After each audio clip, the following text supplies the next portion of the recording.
Okay, this is AI first engineering. We're doing deep learning for health and medicine, and here we just have a little module which taken from Business Insider Intelligence on what people think the virus will have on business, and in particular on some in technology and other things of relevance to this course. But we're trying in this particular set of lessons to understand the virus and what we can do about it. Here is the sad picture of an empty hospital ward. This was done in March, although some of the surveys must have been before then, and they're probably not as pessimistic as they ought to be. Still, they have useful information.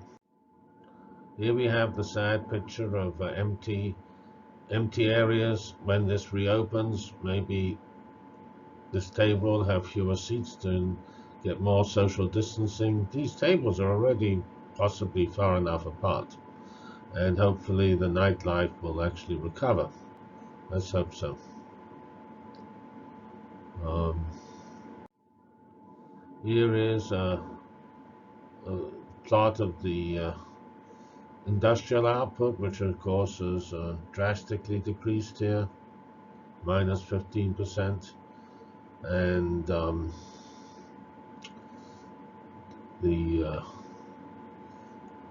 this is for China, which of course China's now recovered. It now has the problem, and it can make things, but it's not quite clear um, who can buy it, because this world is a globally connected world, and you can't have any one part of it offline, because there's a trail of activity going from A to B through C and D and E. So that's not so good. Here is a survey asking if we're going to have a recession, and it essentially, everybody says we'll have a recession. Only 1% said it was not likely. And then it comes to severity. People still are optimistic. It is moderate. Um, and there's, of course, all these things have technical definitions in terms of percentages. And on the next slide, we have that defined. Here we have a moderate recession in 73 to 75, which was 1%. Here you have the recession of 2008, which was a severe recession. And you can see here the typical, this is the US GDP growth. And it's interesting, actually, the one that affected me the most, of 2001, which I thought was pretty severe, was only mild. That's interesting, because this was the time all the dot-coms crashed, which I was more associated with. But it's interesting, the overall impact of that was modest. If they look at what the impact is, it's actually a bit surprising. I think travel is the most important. I would say that's not the most important. I would think reduced consumer consumption, factory closures, these are all more important. Supply chain, because if anything closes, well, the difference between quarantine effects and supply chain shortages is slightly nebulous, because one begets the other. So um, anyway, it's all these interrelated effects are important. Okay, so this is the same data, but highlights not the top one, which was limited travel, but probably the more important ones, uh, which are these ones marked here. But of course, as I say, all of these are sort of the same. They're just the impact, and you can't get one of them without the other. So it's not quite certain what you should be worried about. What you're worried about is, I would say, it's the lockdowns. The lockdowns, that's the quarantine. That gives you the supply chain shortage because factories are closed, etc. So, of course, it doesn't take a genius to decide that uh, consumer brick and mortar spending will go down, which 88% of the people say.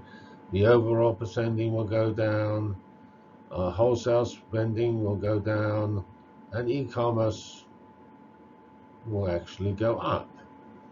But that's not so obvious because e-commerce in the terms of Uber Eats and grocery deliveries will go up, but I'm not so certain it will go up for other things. People are going to be pretty careful due to the lack of money.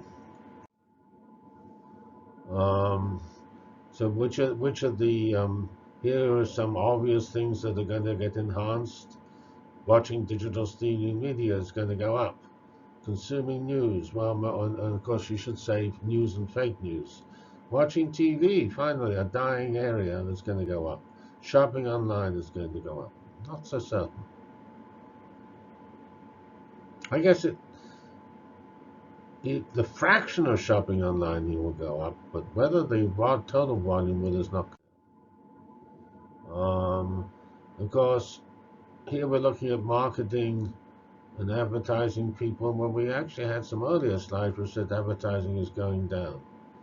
And well, no, there's only 6% who expect to increase their spending, and there either are the majority are there is a healthy majority which is actually going to decrease. So the marketing budget will go down. Now the only issue is how it gets distributed, because it will certainly not get distributed for billboards and things like that, which will not get seen anytime soon. Well, here we come back to our favorite plot of what's going to happen, and now we're looking at supply chain things, which is obviously very important. You need a healthy supply chain to have a viable global business. So here they're looking at the industries which will be impacted by supply chains and the connectivity, technology, and software sectors, and there is obviously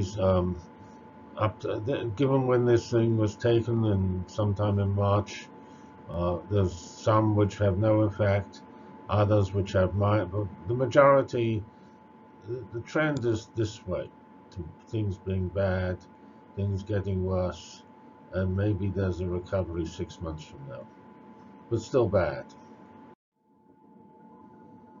And of course, there is negative impact. There's 10%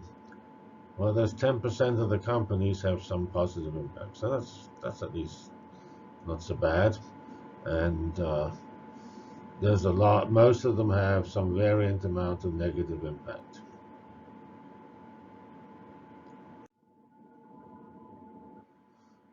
And of course, it's going to get worse.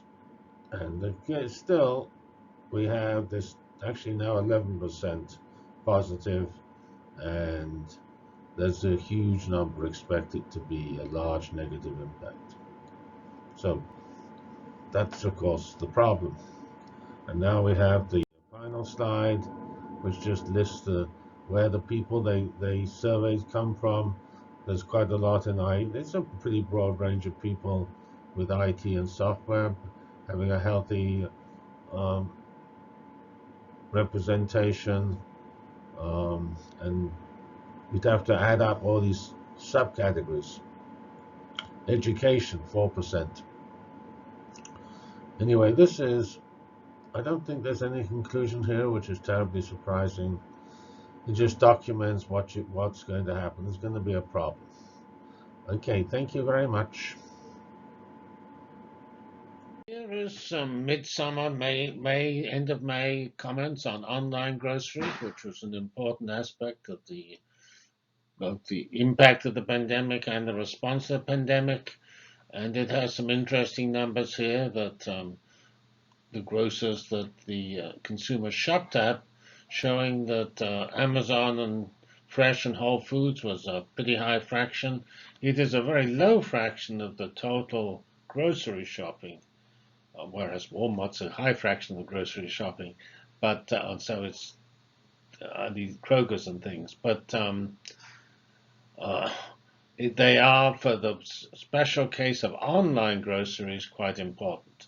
So here you have the famous names: Walmart, Whole Foods, Target, Costco, Instacart, which is a general technology, Kroger's, Aldi, there's one of those in Bloomington. Publix, that's possibly Florida, if I remember rightly. Safeway, that's in California. BJ's, I don't know. Peapod and Fresh Direct and Hannaford Food Line. And of course, other is other. And here are reasons why they're not going to shop online, which is sort of obvious. You like to look at what you're buying. You love going to groceries. That's not me. We don't like to pay the charges, which aren't actually very much, in my opinion. Uh, I must admit, it's slightly strange to be worry about waiting for delivery. Well, actually, at the beginning of the pandemic, those delivery times were long. Now they're not so bad. But it is true. You can go out and maybe come back in an hour or slightly less if you just want to buy something simple at a local grocery. Here is an instant impulse buyer of groceries.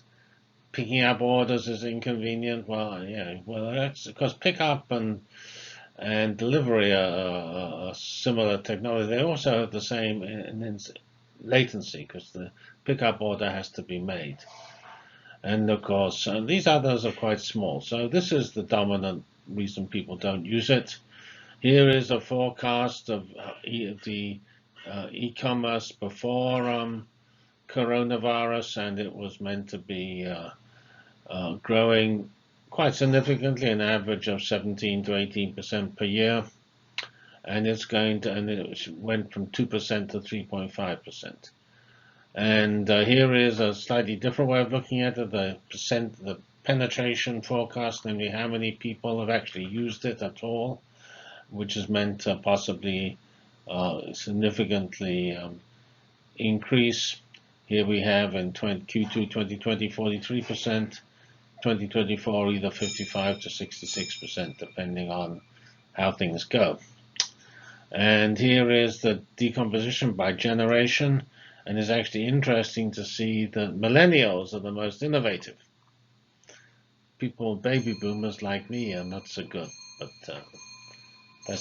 that's not me. That's just baby boomers. Here is an interesting one on restaurants, which what's surprising is that restaurants in June, July, and August were only down around 10%. I thought actually the restrictions on seating and things would actually reduce restaurant use quite significantly. Here is the immediate impact from the April article showing dramatic effect. Huge sales decreases of 87%, and quick service 57%. Where is fine dining? That's probably the worst at 87%. Yes, and bars and taverns 80 is pretty high. That was in April 1 to April 10, the height of the pandemic panic. And here is the report on April 20th of what happened in the previous month, and it showed the number of the percentage reduction in total staff, which was enormous. Whereas here we have the September results, which only 25% of restaurants that were under any restrictions, and the net fiscal decline was 10%. Surprisingly good, in my opinion.